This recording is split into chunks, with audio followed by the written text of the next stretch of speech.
Good day, grade 8 and 9. Please pay attention. On algebraic expressions, let's say you are given an expression like this. Negative 2x to the power 5 plus x to the power 4 minus 3x squared minus 7. They ask you to write down the degree of the expression. The degree of the expression refers to the highest exponent of the variable. So in this case, I've got only one variable, which is x, and I have x to the power 5 here, x to the power 4, all those are smaller powers. The highest power is 5. This is what we call the degree of the expression.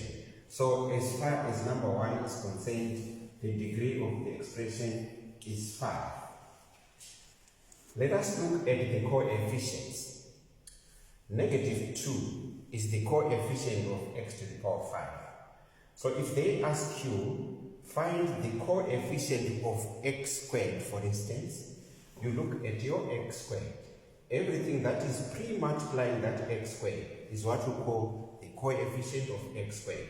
So in this case, you take 3 together with its side.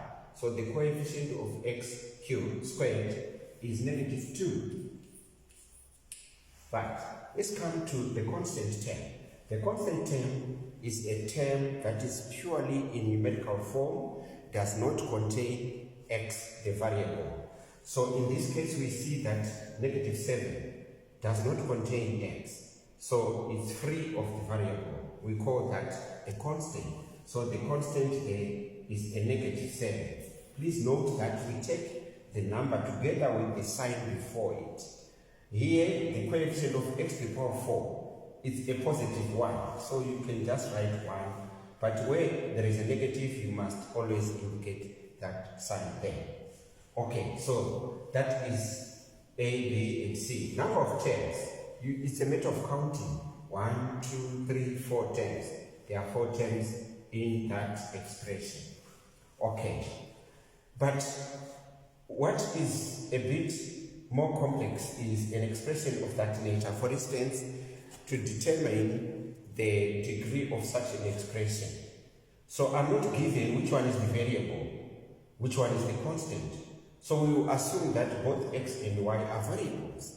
So this is x squared y to the power 3, xy squared x. Okay, so to get the degree of this expression, we consider x squared and y to the power 3.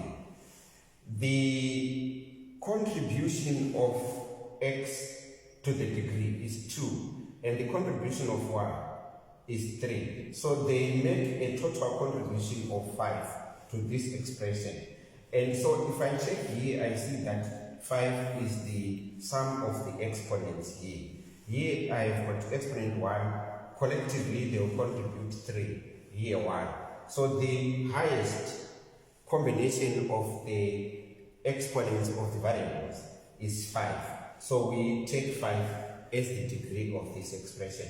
This is a very tricky situation where you have got more than one variables. You add the 2 exponents. In other words, you say x contributes 2, y contributes 3. Total contribution to the degree of the expression is 5. Thank you very much.